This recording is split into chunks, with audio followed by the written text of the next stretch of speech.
आप लोगों का ऑफिशियल सनातन धर्म ज्ञान यूट्यूब चैनल में स्वागत है। हम इस चैनल पर वेद, पुराण, महर्षि वाल्मीकि रामायण, भागवत गीता, महाभारत, व्रत, त्योहार पर सनातन परिचर्चा करते हैं। हम भगवान श्री कृष्ण के ज्ञान और उपदेश के बारे में चर्चा करने जा रहे हैं। हमें भागवत गीता से ज्ञान अर्जित करना है तो हमें भगवान श्री कृष्ण के जीवन को जानना बहुत महत्वपूर्ण हो जाता है।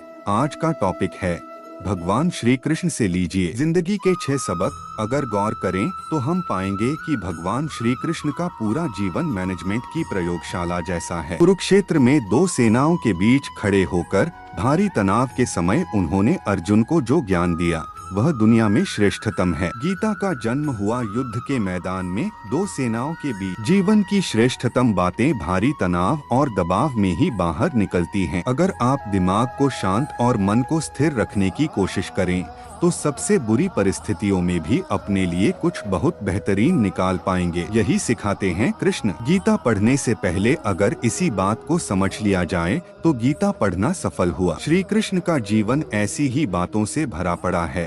जरूरत है नजरिए की उनका जीवन आपके लिए माइथोलॉजी का एक हिस्सा मात्र भी हो सकता है और आपका पूरा जीवन बदल कर रख देने वाला ज्ञान भी। यह हमें तय करना है कि हम उनके जीवन से क्या लेना चाहते हैं। श्री कृष्ण मात्र कथाओं में पढ़े या सुने जाने वाले पात्र नहीं, वह चरित्र और व्यवहार में उतारे जाने वाले पात्र हैं। वह हमें सीख देते हैं। भागवत गीता का पहला सिख सिर्फ मुर्दों को आराम है। जिंदगी संघर्ष का दूसरा नाम है। कभी अगर आपको जीवन की स्थितियों पर रोना आए तो एक बार श्री कृष्ण की जीवनी पर नजर जरूर डाल लें। रोना बंद कर देंगे। श्री कृष्ण ने एक जेल में जन्म लिया था और जन्म लेने के तुरंत बाद ही उन्हें रात में ही उफनती यमुना पार कर गोकुल ले जाया गया। तीसरे दिन ही राक्षसी पूतना उन्हें मारने आ पहुंची और यहाँ से जो संघर्ष का सिलसिला शुरू हुआ वह देह त्यागने तक बना रहा। भगवान श्री कृष्ण का जीवन कहता है, आप कोई भी हो, संसार में आए हैं तो जब तक जीवन है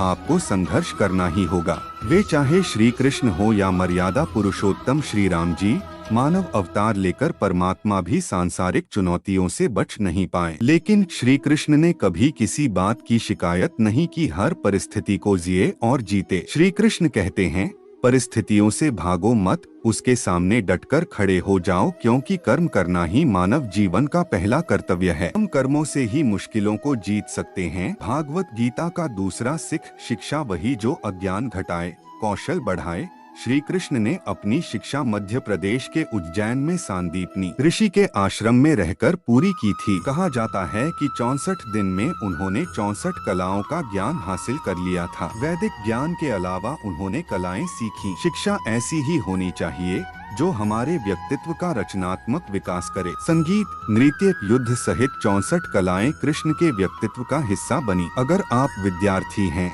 तो खुद को सिर्फ किताबी ज्ञान तक सीमित ना रखें, अपने कौशल पर ध्यान दें। अगर आपके बच्चे स्कूल में पढ़ते हैं तो उन्हें अपने व्यक्तित्व को कौशल समृद्ध करने को प्रोत्साहित करें। उनमें कोरा ज्ञान ना भरें। उनकी पढ़ाई ऐसी हो कि उनकी रचनात्मकता को नए आयाम मिलें।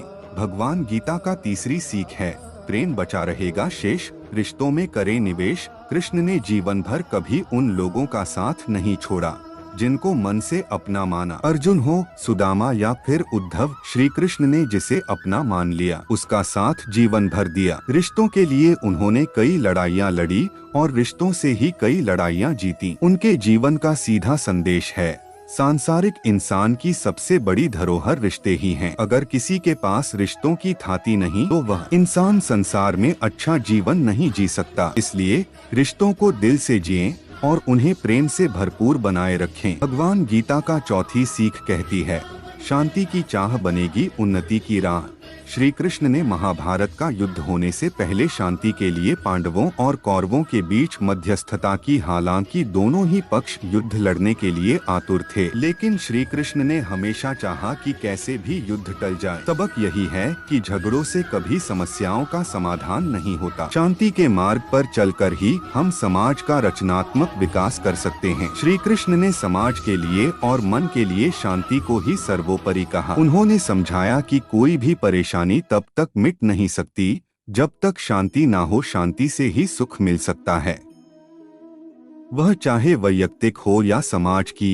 शांति से ही उन्नति संभव है। भगवान गीता का 5वीं सीख, तात्कालिक आवेश में लोट जरूरी है दूरगामी सोच। महाभारत की कहानी में जुए की घटना के बाद पांडवों को वनवास हो गया। तब श्री कृष्ण ने दूरदृष्टि दिखाते हुए अर्जुन को समझाया कि यह समय जाया करने के लिए नहीं, बल्कि भविष्य के लिए तैयारी करने का है। उन्होंने सबको महादेव शिव, देवराज इंद्र और देवी दुर्गा की तपस्या करने के लिए कहा। श्री कृष्ण जानते थे कि दुर्योधन को कितना भी समझाया जाए, वह पांडवों को कभी उनका राज्य नहीं लौटाएगा। तब अपना हक पाने के लिए शक्ति और सामर्थ्य की जरूरत होगी। कर्ण के कुंडल कवच पांडवों की जीत में अड़े आएंगे, यह भी वे जानते थे। उन्होंने हर चीज पर बहुत दूरगामी सोच रखी। कोई भी फैसला तात्कालिक आवेश में नहीं लिया। हर चीज के लिए आने वाली पीढ़ियों तक का सोचा। यही सोच राष्ट्र और समाज का निर्माण करती है। भगवान गीता का सीख नंबर 6, मन की शांति रहे चिर, दिमाग रहे स्थिर। श्री कृष्ण को क्रोध दिलाने वाली, उन्हें अशांत करने वाली घटनाएं बार बार हुई। शिशुपाल पांडवों के राजसूय यज्ञ में कृष्ण को अपशब्द पर अपशब्द कहता रहा। छोटा भाई था, लेकिन उसने मर्यादाएं तोड़ दी। पूरी सभा चकित थी, कुछ क्रोधित भी थे, लेकिन श्री कृष्ण शांत रहे, मुस्कुराते रहे। शांति दूत बनकर गए तो दुर्योधन ने खूब अपमान किया। कृष्ण शांत रहे। अगर हमारा दिमाग स्थिर है, मन शांत है, तभी हम सही फैसले ले पाते हैं। आवेश में हमेशा हादसे ही होते हैं। विपरीत परिस्थितियों में भी कभी विचलित नहीं होने का गुण कृष्ण से बेहतर और कौन सिखा सकता है। वीडियो अच्छा है तो लाइक करें, शेयर करें, सब्सक्राइब जरूर करें और बेल आइकन ऑन करें ताकि सनातनी धर्म की वीडियो हमेशा आप देख सके। जय श्री राम, राधे राधे, हर हर महादेव।